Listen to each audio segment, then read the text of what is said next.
Bismillahirrahmanirrahim. Assalamualaikum semua. Apa khabar semua murid? Cikgu harap pada hari ini semua murid berada dalam keadaan yang sihat dan telah bersedia untuk belajar subjek Bahasa Melayu. Pada hari ini kita akan belajar subjek Bahasa Melayu yang bertajuk Semarak Perpaduan. Cikgu harap semua telah bersedia. Jom belajar bersama dengan Cikgu Hasnita. Baiklah, sebelum kita mulakan pelajaran pada hari ini, standard kandungan yang akan kamu pelajari ialah 2.3 iaitu membaca dan mengapresiasi pelbagai bahan sastra dan bahan bukan sastra. Seterusnya, standard pembelajaran ialah 2.3.2. Kamu akan membaca dan mempersembahkan karya sastra dan karya bukan sastra dengan pelbagai bentuk penyampaian.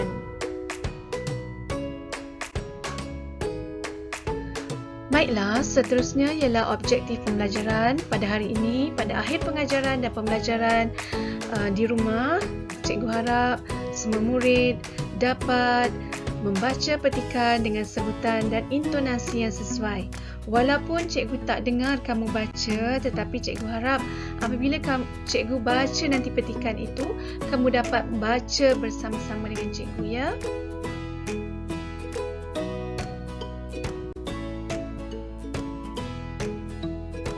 Baiklah, pada hari ini juga kriteria kerjayaan kamu, cikgu harap kamu dapat membaca petikan dengan gaya penyampaian yang sesuai.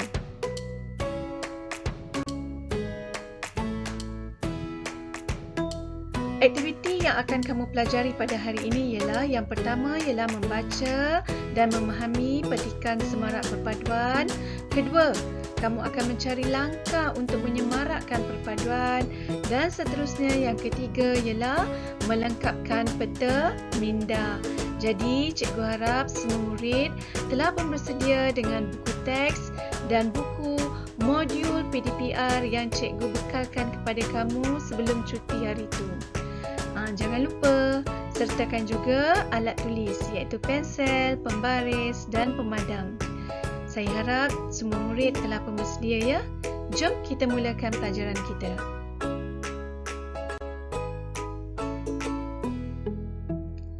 Baiklah, buka buku teks muka surat 76. Muka surat 76, cikgu harap semua murid telah bersedia. Mari kita baca bersama-sama. Tajuk pelajaran kita pada hari ini ialah Semarak Perpaduan. Farisha sedang membaca rencana tentang aktiviti yang dapat menyemarakkan perpaduan antara kaum. Tajuk rencananya ialah Semarakkan Detik Perpaduan. Persefahaman rakyat Malaysia yang berbilang bangsa dan agama amat penting untuk mengekalkan perpaduan. Oleh itu, terdapat beberapa langkah bagi menyemarakkan perpaduan sekaligus mewujudkan keharmonian. Hubungan kekeluargaan yang erat asas pemumpukan perpaduan dalam masyarakat. Peranan ibu bapa mencorakkan kepribadian anak-anak dengan amalan menghormati kaum lain dapat melahirkan keharmonian. Semangat persaudaraan dalam pergaulan harian perlu dididik sejak kecil. Melentur bulu, biarlah waktu rebungnya. Seterusnya, institusi pendidikan juga berperanan untuk menyemarakkan perpaduan. Murid-murid perlu didedahkan dengan sistem pendidikan yang dapat menjamin hubungan yang utuh. Mereka perlu dididik dengan sifat toleransi dan saling bekerja sama dalam pelbagai aktiviti kurikulum kurikulum dan ko-kurikulum. Pergaulan mesra antara murid berbilang kaum ini asas kehidupan bermasyarakat yang harmoni. Di samping itu, anak-anak perlu digalakkan berkomunikasi dengan jiran yang berlainan kaum. Situasi itu dapat diamalkan apabila mereka saling mengunjungi majlis sambutan perayaan. Dalam kelompok masyarakat pula, mereka dapat berkomunikasi dalam aktiviti gotong royong dan aktiviti sosial penduduk yang menjamin kerjasama antara kaum. Kesimpulannya, semua pihak haruslah berganding bahu dalam pemupukan nilai perpaduan dalam kehidupan. Dengan semangat kekitaan, perpaduan akan terus subur.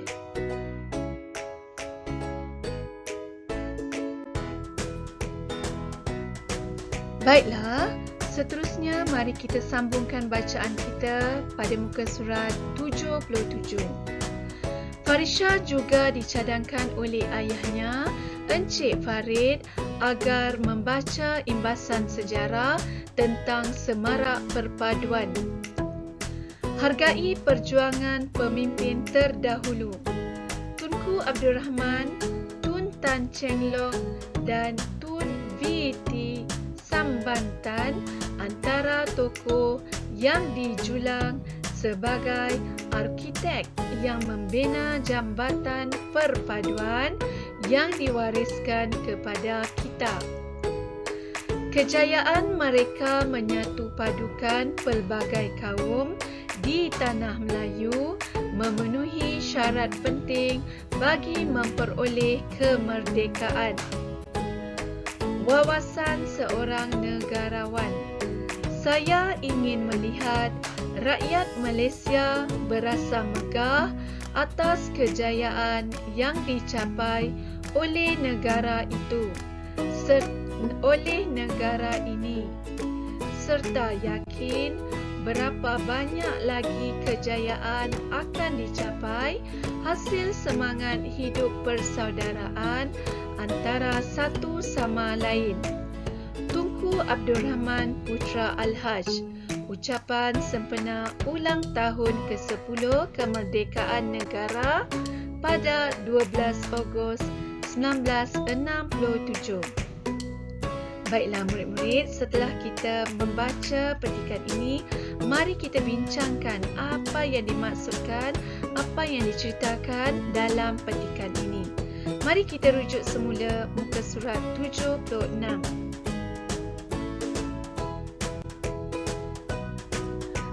Baiklah murid-murid, dalam muka surat 76 ini, kita lihat petikan yang pertama. Tentang apa? Petikan ini menceritakan tentang apa? Persefahaman rakyat Malaysia yang berbilang bangsa dan agama sangat penting bagi mengekalkan perpaduan. Jadi di sini terdapat beberapa langkah untuk menyemarakkan lagi perpaduan sekaligus dapat mewujudkan keharmonian. Baiklah, mari kita lihat perenggan yang kedua. Perenggan yang kedua, hubungan kekeluargaan. Baiklah, cuba tengok hubungan kekeluargaan ni. Yang erat menjadi asas. Asas tu ialah menjadi sebagai permulaan untuk memupuk perpaduan dalam masyarakat. Siapa yang patut main peranan agar hubungan kekeluargaan ini menjadi erat? Sudah tentu ibu bapa. Ibu bapa perlu mencorakkan peribadi anak-anak ni dengan macam mana caranya? Dengan cara menerapkan atau memupukkan atau mengamalkan sikap menghormati kaum lain. Mesti ajar anak-anak untuk menghormati kaum lain agar dapat melahirkan keharmonian. Bagaimana ibu bapa nak memupuk amalan menghormati kaum lain ni? Contohnya, jika di kawasan tempat tinggal kamu ada kaum lain, contoh di taman perumahan, ada orang Cina, ada orang India. Jadi ibu bapa ni kena tunjukkan pada anak-anak sikap menghormati kaum lain. Contoh tegur sapa dengan kaum India, kaum Cina yang ada di kawasan perumahan kita. Jadi bila anak-anak nampak ibu bapa hormat dengan kaum lain, jadi anak-anak juga akan turut ikut jejak ibu bapa. Jadi selain daripada tu, semangat persaudaraan. Ingat tu, semangat persaudaraan dalam pergaulan harian juga perlu dididik sejak kecil. Seperti contohnya mengikut peribahasa melentur buluh biarlah waktu rebungnya. Maksud peribahasa ni ialah mendidik anak mestilah sejak dari kecil lagi. Itu maksudnya. Baiklah, seterusnya kita lihat perenggan yang ketiga. Institusi pendidikan. Institusi pendidikan ni apa dia? Institusi pendidikan ni ialah sekolah. Sekolah. Kalau sekarang kamu di sekolah lah, bila kamu dah besar nanti, institusi pendidikan kamu akan melanjutkan pelajaran di universiti, di institut pendidikan perguruan, politeknik dan sebagainya. Itu semua kita panggil institusi pendidikan. Tapi buat masa ini, institusi pendidikan kamu ialah sekolah. Apa peranan institusi pendidikan ni? Menyemarakkan lagi perpaduan. Bagaimana mereka nak menyemarakkan lagi perpaduan? Maknanya mereka nak meningkatkan lagi perpaduan. Ibu bapa dah didik anak ni di rumah. Di sekolah pula guru-guru nak buat macam mana? Jadi murid-murid ni perlu didedahkan dengan sistem pendidikan. Dengan sistem pendidikan yang dapat menjamin hubungan yang utuh. Maknanya di sekolah juga, dalam kelas kamu mungkin ada murid India, murid Cina. Jadi di situ guru kena main peranan untuk mendedahkan atau untuk merapatkan lagi hubungan kamu dengan kaum lain. Jadi murid-murid ni tadi perlu dididik dengan sifat toleransi. Apa maksud toleransi? Toleransi ialah tolak ansur, bertolak ansur dan saling bekerja sama dalam pelbagai ni dia aktiviti. Dalam aktiviti kurikulum dan co-curriculum. Aktiviti kurikulum melibatkan di kelas kamu biasanya. Co-curriculum biasanya kalau dalam kelas kamu tak ada murid Cina, murid India, tapi mungkin dalam aktiviti co-curriculum kamu terlibat dalam persatuan pengangkap ataupun dalam persatuan bahasa Melayu ataupun dalam permainan bola sepak, bola jaring. Mungkin ada murid dari kelas lain yang bangsa lain juga turut sertai satu pasukan dengan kamu. Jadi apa yang perlu kamu buat? Kamu mesti menunjukkan ataupun mengamalkan sikap bertolak ansur dan saling bekerjasama dengan rakan dari kaum lain. Jadi pergaulan mesra antara murid berbilang kaum ini merupakan asas kehidupan masyarakat. Jadi kalau di rumah kamu dididik oleh ibu bapa, di sekolah kamu dididik oleh guru untuk belajar menghormati kaum lain. Okey. Seterusnya kita tengok pula pada perenggan yang keempat. Di sini di samping itu anak-anak perlu digalakkan berkomunikasi dengan jiran. Berkomunikasi dengan jiran yang berlainan kaum seperti yang cikgu katakan tadi lah. Kalau kawasan tempat tinggal kamu ada kaum Cina, kaum India, jadi kamu perlu berkomunikasi. Komunikasi itu apa? Maknanya kamu kena bertegur sapa dengan mereka. Jangan kamu nampak, orang Cina tak nak lah, orang India tak nak lah. Tak boleh lah. Kamu kena cakap, gunakan, kamu tak tahu bahasa Cina, tak tahu bahasa India. Jadi gunakan bahasa kebangsaan kita untuk kamu bercakap dengan mereka, iaitu bahasa Melayu. Kenapa? Kerana orang Cina, orang India pun di sekolah mereka belajar bahasa Melayu. Kamu di sekolah kamu tak belajar bahasa Cina, bahasa Tamil kan? Jadi bahasa Melayu ni sangat bagus. Itu menjadi bahasa kebangsaan kita. Jadi bila kamu cakap bahasa Melayu saja, untuk kamu bercakap dengan orang Cina, orang India, mereka akan faham. Jadi situasi ini dapat diamalkan apabila mereka saling mengunjungi. Apa aktiviti yang kamu lakukan? Saling mengunjungi majlis sambutan perayaan. Contoh, di taman perumahan kamu, kamu menyambut Aidilfitri, ada rumah terbuka. Jadi orang Cina, orang India pun datang. Selain daripada itu, bukan saja sambutan perayaan Aidilfitri, sambutan tahun baru, tahun Deepavali, kamu boleh mengucapkan kepada mereka kepada mereka selamat Hari Tahun Baru Cina, selamat Deepavali. Sama juga dengan kaum Cina, kaum India juga mengucapkan selamat Hari Raya pada kamu. Kamu adakan rumah terbuka. Selain daripada itu, perayaan lain, kamu mengadakan majlis sambutan perkahwinan, kamu jemput mereka, mereka datang, kamu boleh berkomunikasi, bercakap dengan mereka.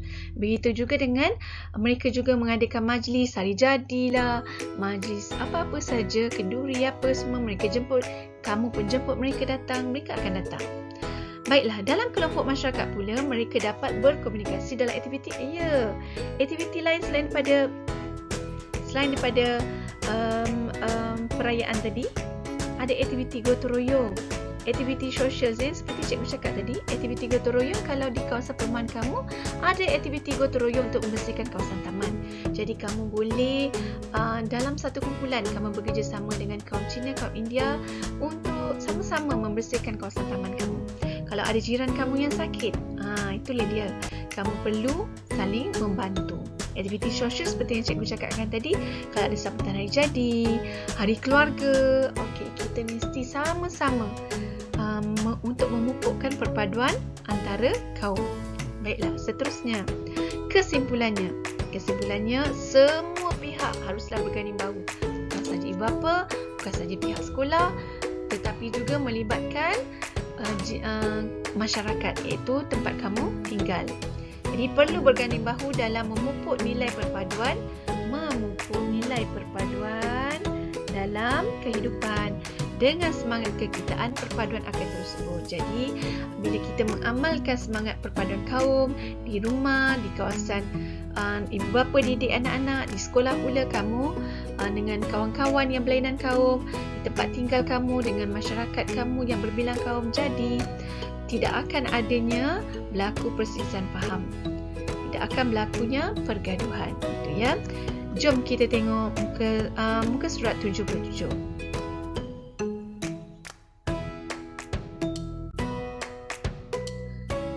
Baiklah, kita setelah selesai membaca petikan tadi, di sini juga terdapat petikan tentang peranan tokoh tempatan kita, iaitu siapa tokoh tempatan kita, tokoh sejarah kita ataupun pemimpin kita yang terdahulu. Tunku Abdul Rahman, Tun Tan Cheng Lock dan Tun B. T. Sambantan. 3 orang yang berlainan kaum. Itu kaum Melayu, Cina dan India. Mereka telah mengamalkan sikap perpaduan kaum ni sejak dulu lagi. Mereka telah membina jambatan perpaduan. Bukan bina jambatan, maksudnya bina jambatan tu untuk apa? Untuk menghubungkan dari satu tempat ke satu tempat kan. Jadi dia nak gabungkan perpaduan kaum antara Melayu, Cina dan India. Nak memupuk perpaduan kaum tu. Jadi kejayaan mereka untuk menyatu padukan berbagai kaum di tanah Melayu ni telah hasil daripada gabungan kaum-kaum Cina, India dan Melayu bekerjasama ni pada zaman dahulu, maka dapatlah kita memperoleh kemerdekaan. Kemerdekaan tak akan kita dapat sekiranya kita tidak bersatu padu antara kaum. Jadi sejak dahulu lagi perpaduan kaum ini telah diamalkan. Jadi kenapa sekarang kita tak nak teruskan lagi semangat perpaduan kaum? Jadi kita perlu untuk memupuk perpaduan kaum agar negara kita sentiasa aman dan selamat serta kuat daripada ancaman musuh. Baiklah, itu sahaja petikan tu. Jadi cikgu harap kamu faham. Baiklah, tengok pada langkah seterusnya, kamu perlu apa tu? Kamu nak jawab soalan ni. Ni ialah peta pokok langkah menyemarakkan perpaduan. Peranan keluarga, peranan sekolah dan peranan masyarakat. Apa yang langkah yang telah mereka lakukan ataupun perlu kamu lakukan. Jadi kita dah bincang tadi kan? Jom kita tengok slide yang seterusnya.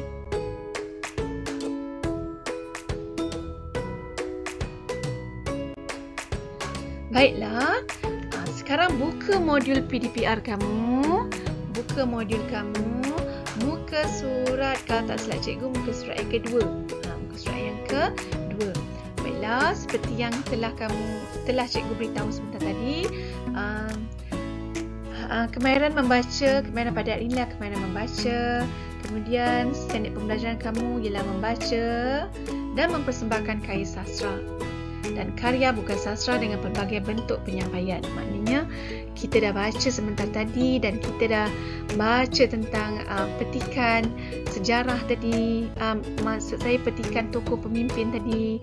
Jadi sekarang kita nak bagaimana apa yang kamu fahamkan, kamu kena sampaikan dalam bentuk, pindahkan apa yang kamu faham tu dalam bentuk peta pokok. Di sini ada soalannya ialah langkah menyemarakkan perpaduan, sama saja dalam buku teks tadi, tapi di sini kamu kena tulis ruang ini, kamu kena tulis dalam ruang ini, dalam ruang ini, dalam ruang ini, tulis apa ya, apa yang kita bincang dalam petikan tadi. Keluarga tu tadi kita bincang tentang ibu bapa kan dan anak-anak kan. Apa yang keluarga lakukan untuk menyemarakkan perpaduan?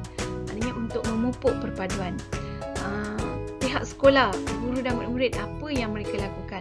Masyarakat, kamu duduk di kawasan taman perumahan atau kawasan kampung, apa yang perlu kamu lakukan? Bukan kamu fikir, tapi jawapan ada dalam petikan tadi. Jom kita tengok slide yang seterusnya. Baiklah, ini ialah petikan yang cikgu ambil, petikan 1, petikan 2. Perenggan 1, perenggan 2. Kamu boleh rujuk pada buku teks kamu. Ini cikgu ringkaskan dia. Kerana jawapannya ada di sini. Baiklah, ini ialah contoh petikan. Dan ini ialah langkah-langkah menyemarakkan perpaduan. Jangan tulis dulu ya, jangan tulis dulu. Tengok dulu apa yang cikgu nak ajar. Baiklah, sekarang tadi dalam peta pokok tadi dia suruh awak isikan peranan keluarga untuk langkah-langkah yang perlu dilakukan oleh keluarga untuk menyemarakkan perpaduan. Jadi cuba kamu tengok di mana jawapannya. Tengok pada perenggan yang kedua, ada kamu tengok hubungan kekeluargaan yang erat. Jadi maknanya 1, langkah menyemarakkan perpaduan yang pertama yang dimainkan oleh keluarga ialah hubungan. Perlu ada hubungan kekeluargaan yang erat. Baiklah, yang seterusnya apa lagi? Dalam keluarga ni untuk menyemarakkan perpaduan, apa lagi yang perlu dilakukan? Peranan ibu bapa. Ya, ada dalam petikan tu kan? Jadi peranan ibu bapa ni perlu ada untuk meningkatkan lagi perpaduan kaum. Baiklah, yang seterusnya, yang ketiga, apa lagi? Semangat persaudaraan. Jadi semangat persaudaraan perlu ada, perlu dididik sejak kecil lagi. Inilah dia jawapan yang perlu kamu salin dalam modul. Okey, tunggu dulu. Tengok apa yang slide yang seterusnya. Baiklah, ini ialah slide yang seterusnya. Dan inilah jawapannya. Yang pertama, hubungan kekeluargaan yang erat. Kedua, peranan ibu bapa. Dan ketiga, semangat persaudaraan. Ini yang kamu perlu salin nanti dalam modul PDPR kamu. Baiklah, sekiranya kamu nak salin, kamu berhentikan dulu, tekan pause. Tekan pause ya, maknanya berhenti sekejap video ni, kemudian kamu salin. Selepas kamu habis salin, kamu sambung semula play, tekan play untuk sambung dengar lagi apa jawapan seterusnya. Baiklah.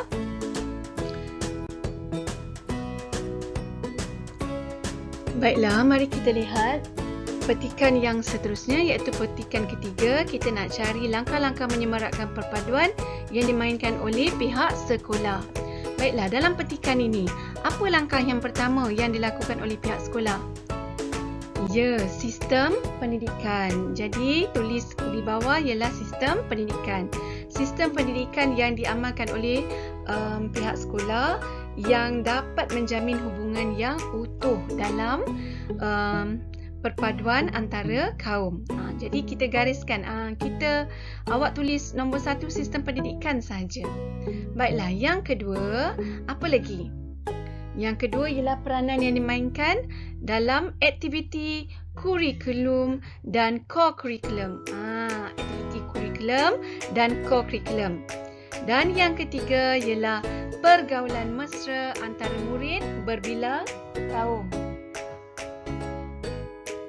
Pergaulan mesra antara murid berbilang kaum. Inilah contoh jawapannya ya.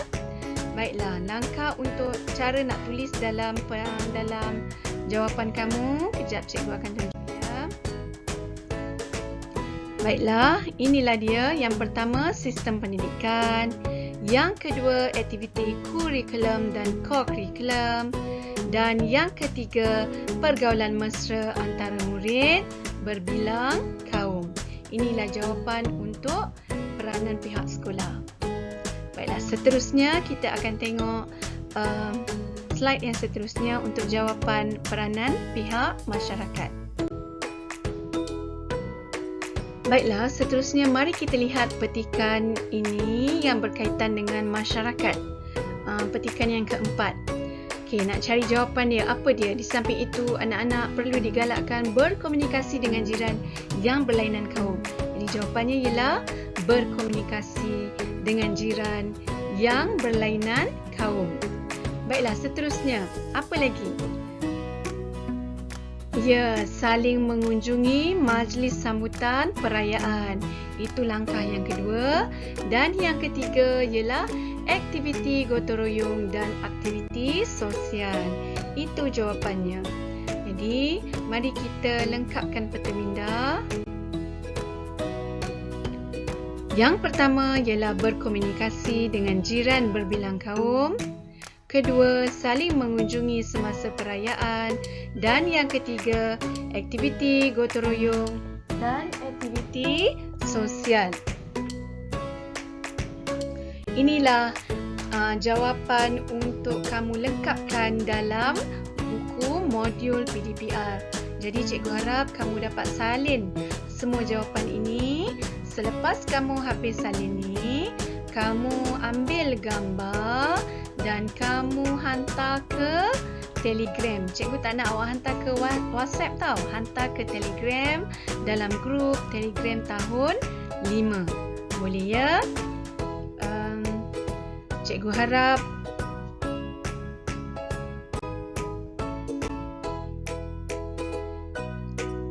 baiklah. Cikgu harap kamu faham dan jelas pelajaran kita pada hari ini. Cikgu harap segala kerja yang cikgu bagi tadi kamu dapat buat dalam buku modul PDPR. Sekian saja pelajaran kita pada hari ini. Kita jumpa lagi pada hari Selasa nanti ya. Okey, terima kasih. Jangan lupa buat kerja sekolah dalam modul PDPR dan hantar ke grup Telegram tahun 5. Assalamualaikum.